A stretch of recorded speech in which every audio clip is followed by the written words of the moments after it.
तेरा ए जामिया उम्मे हबीबा फैज़ जारी है, कलामे पाक की तकमील और ख़त्मे बुखारी है। तेरी उस सोफ़े नबवी से एक मज़बूत निस्बत है।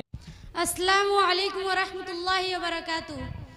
अल्हम्दुलिल्लाहि व कफ़ा व सलामुन अला इबादिहिल्लज़ीना इस्तफ़ा, अम्मा बाद। क़ाल अल्लाहु तआला फ़ी किताबिहिल मुबीन, अऊज़ु बिल्लाहि मिनश शैतानिर रजीम, बिस्मिल्लाहिर रहमानिर रहीम। क़ुल हल यस्तविल्लज़ीना यअलमूना वल्लज़ीना ला यअलमून। क़ाल रसूलुल्लाहि सल्लल्लाहु अलैहि वसल्लम, फ़ज़्लुल आलिमी अलल आबिद कफ़ज़्लिल क़मरि लैलतुल बद्रि अला साइरिल कौकब। इल्म एक ऐसी दौलत है जो लुटती नहीं है। इल्म एक ऐसी दौलत है जो लुटती नहीं, खर्च करने से कभी घटती नहीं। फिर ना करना तुम कभी तिश्ना लबी के शिकवे, फिर ना करना तुम कभी तिश्ना लबी के शिकवे। आज मैं खाने का मैखाना उठा लाऊंगी। शहदान इस्लाम, आज मैं आप हजरात के सामने इल्म दीन की मौजू पर गुफ्तगू करने जा रही हूँ। उम्मीद है कि संजीदगी और मतानत से समाअत फरमाएंगे। आप हजरात ने इल्म दीन की फजीलत बहुत सारे किताबों में पढ़ा होगा, बहुत सारे मुफक्किरों से सुना होगा, बहुत सारे दानिश्वरों से सुना होगा, बहुत सारे मुकर्रिरों और खतीबों से सुना होगा। मैं भी आप हजरात के रूबरू इसी उन्वान पर गुफ्तगू करने के इरादे से आई हूँ। बिरादरान मिल्लत, इल्म दो तरह का होता है, एक दुनियावी और एक उखरवी।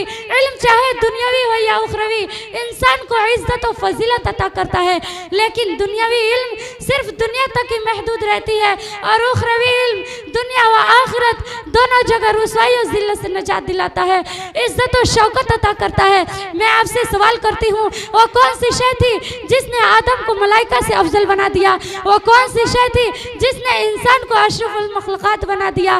वो इल्म की दौलत है। जब रब कायनात ने कुरान नाज़िल फरमाई तो सबसे पहले वो आयत नाज़िल फरमाई जिसका ताल्लुक इल्म दीन से है, यानी इक़रा बिस्मि रब्बिकल्लज़ी खलक़। इस्लाम के पासबानों, उखरवी उलूम की फजीलत और अहमियत आयात कुरानिया और अहादीस नबविय्या में बकसरत वारिद हुई है।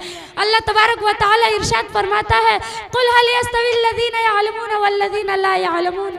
ऐ मोहम्मद, कह दीजिए अहले इल्म और अहले जहल यकसा नहीं हो सकते। जिस तरह तौहीद और शिर्क यकसा नहीं हो सकते, जिस तरह हिदायत और जुल्मत एक जगह जमा नहीं हो सकते, इसलिए कि तौहीद की जिद शिर्क है, हिदायत की जिद जुल्मत है, इसी तरह अहले इल्म और अहले जहल यकसा नहीं हो सकते।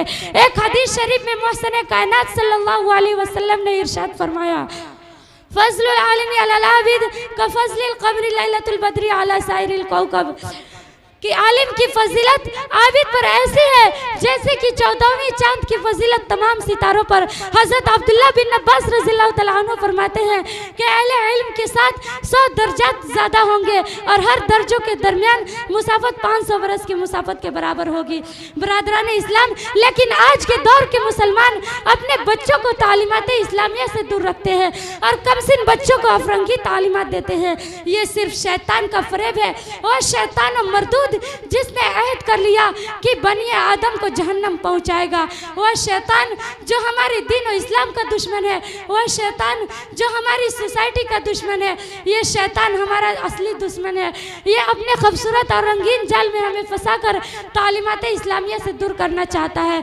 याद रखें, अगर हम अपने कमसिन मासूम बच्चों के खैरख्वाह हैं तो उन्हें आलिम दीन बनाए, इसलिए कि मोहसिन कायनात सल्लल्लाहु अलैहि वसल्लम का इरशाद है, यस्तग़फिरु लिल आलिमी मा फ़िस समावाति वल अर्ज़, कि ज़मीन और आसमान में जितनी भी अशिया है सब आलिम के लिए मग़फ़िरत की दुआ करते हैं। आलिम के लिए मलाइका मग़फ़िरत की दुआ करते हैं। आलिम के लिए समंदर की मछलियाँ भी दुआ करती हैं। इसके बावजूद मुसलमानों का हाल यह है कि अंग्रेज़ों के चाल में फंसकर हम अपने दीन और माशरत को दागदार कर रहे हैं। चाहिए तो ये था कि हमारा दीन सहाबे के दीन के मानिंद होता, हमारा मुआशा सहाबे के मुआशे के मुआफिक होता, हमारा किरदार सहाबे की कैरेक्टर के मानिंद होता, लेकिन सब कुछ इसके बरअक्स नजर आता है। किसी शायर ने क्या खूब कहा है, समझ में कुछ नहीं आता है दुनिया का हिसाब उल्टा, समझ में कुछ नहीं आता है दुनिया का हिसाब उल्टा, नसीहत कीजिए जिसको तो मिलता है जवाब उल्टा। इसी पर मैं अपनी तकरीर को ख़त्म करती हूँ और आखिर में दुआ करती हूँ कि अल्लाह ताला हम सबको इल्म दीन की समझ और उसकी अहमियत हमारे क़ुलूब में बैठा दे। अस्सलामु अलैकुम व रहमतुल्लाहि व बरकातुहू।